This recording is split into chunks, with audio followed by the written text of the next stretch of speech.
let's talk for a moment about Tzimtzum. What does it mean that God conceals himself? He conceals himself behind what? A room partitioner? What is it? What conceals him?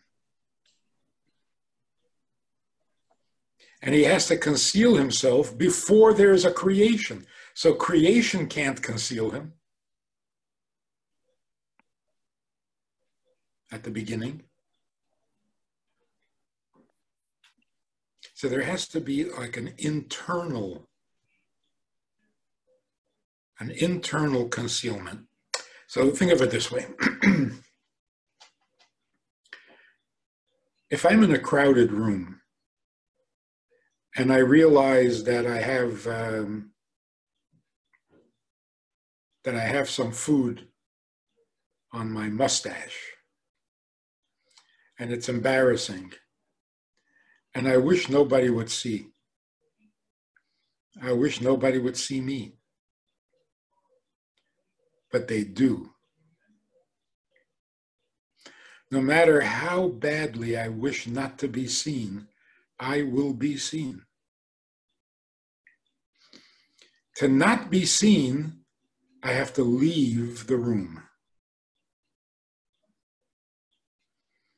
In other words, I have to have something that will conceal me, a wall. I have to hide behind something, which means I can't be present where the people are. Question is, why is it that way? If I don't want to be seen, why am I still visible?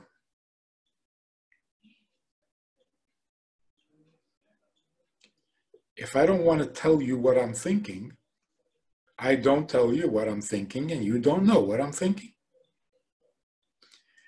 But if I don't want you to see me physically, it doesn't help at all. Why is that?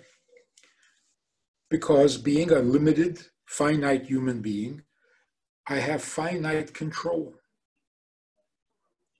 So I can hide my thoughts, but I can't hide my body. Which means, if I am in your presence, you will see me more, even if I don't want you to. In other words, you have that power over me. If I am in your line of vision, you will see me, even though I desperately don't want you to. Which basically shows that human beings are vulnerable. I don't want you to hit me, but you can hit me. I don't want you to steal my donkey, but you can steal my donkey. In other words, human beings are interdependent.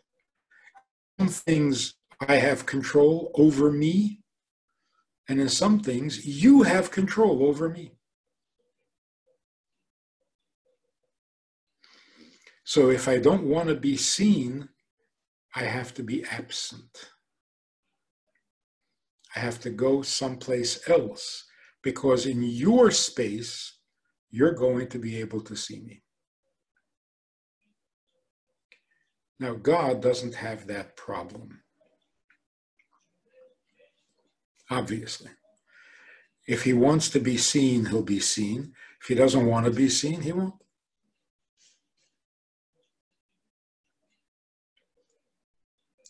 In other words, if God doesn't want to be seen, he doesn't have to become absent. He doesn't have to go anywhere to be invisible. If he doesn't want you to see him, you don't see him. He is the master of the universe, not a victim of it.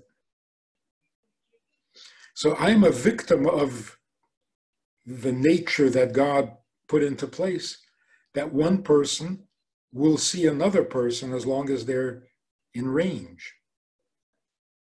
So in order to not be seen, I got to go out of range.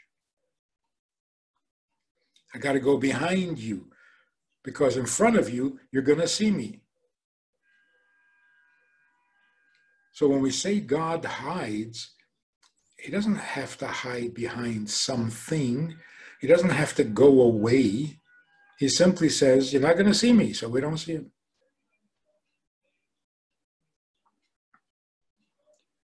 He is in no way a victim of creation.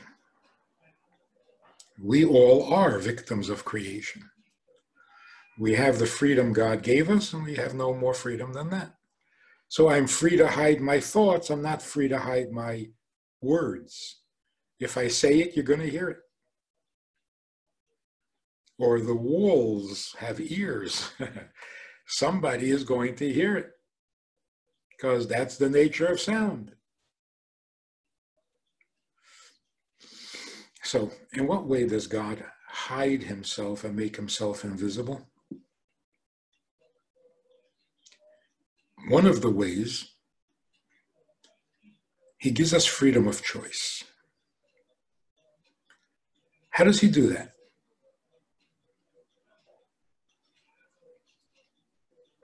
What will it take for us to have freedom of choice?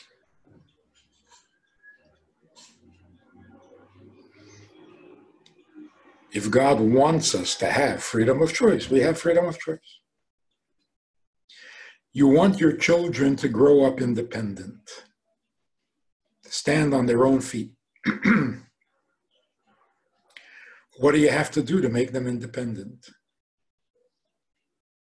It's kind of a trick question. What do you do to make them independent? It's like, if you're so independent, do it yourself. If I have to make you independent, then you're not so independent. It's like the joke about the guy who walks into a bookstore and says, "Where is your self-help department?" The man says, "I'm not telling you. It's self-help. If I tell you, it defeats the whole purpose. Can you help me find a self-help book?" No. So what do you do to make your children independent? You don't do anything. You don't want to control them, so they're independent. If you relinquish control, that gives independence. So in what way is God hiding or concealing himself? He doesn't want control over your moral choices. So if he doesn't take control, you have freedom. So God relinquishes control. He relinquishes visibility. And that allows the four worlds to exist in those various levels of awareness.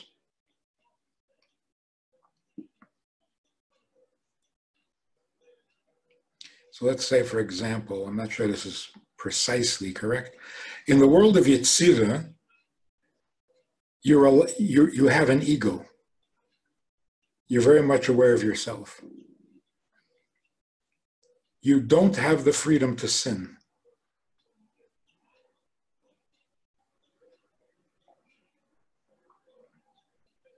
Because God is too present for that. So you have an ego, but there's no sinning. Which means you will study Torah and you will do mitzvahs egotistically for the reward. But you won't sin. That's not available. God didn't make himself that absent. But in our world, in the world of Asiya, God is so absent that sin is as real and as possible as a mitzvah. So it's not just ego. We can cross the red line. We can actually sin.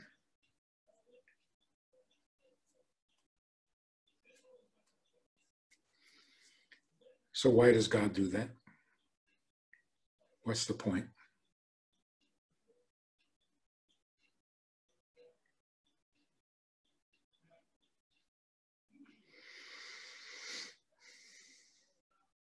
We know that God wants a dwelling place in the lowest world. Why in the lowest world? Because in some way, only the lowest world can understand him.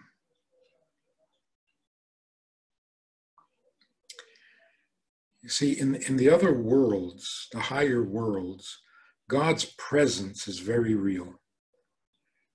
It doesn't mean they understand him. Angels are very aware of God's presence, and that's why they dance and sing, holy, holy, holy. Kadosh, Kadosh, Kadosh. They don't understand God. And that's why they can't appreciate the Torah. The Torah is God telling us about himself. The angels can't hear it.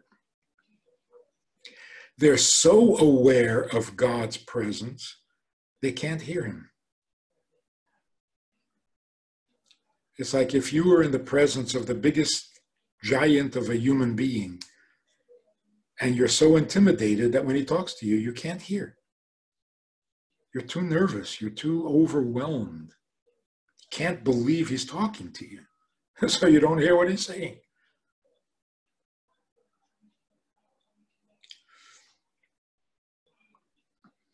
In other words, you can't get over the greatness of this person. But the person wants to tell you something about himself, not about his greatness.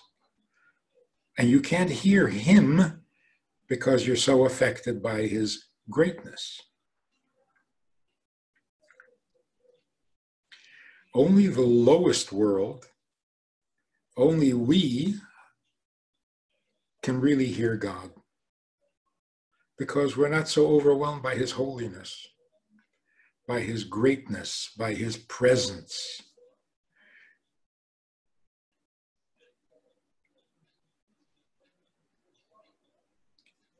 Just an example, God comes to Avraham and says, I'm going to destroy the city of Sodom because they're very, very bad. You would expect Avraham just fall on his face and say, you're God, do whatever you want. Like, what? Avraham says, what? They're that bad? Are you sure? Aren't there 50 good people? No? How about 45? See, he didn't fall apart. He heard God. Angels can't do that.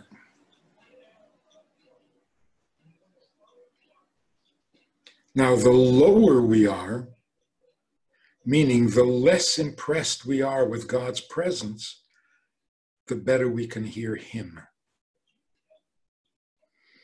We can respond to his will, not just to his presence. So angels are overwhelmed by God's presence. We struggle to understand what he wants. That makes us closer to God than the angels.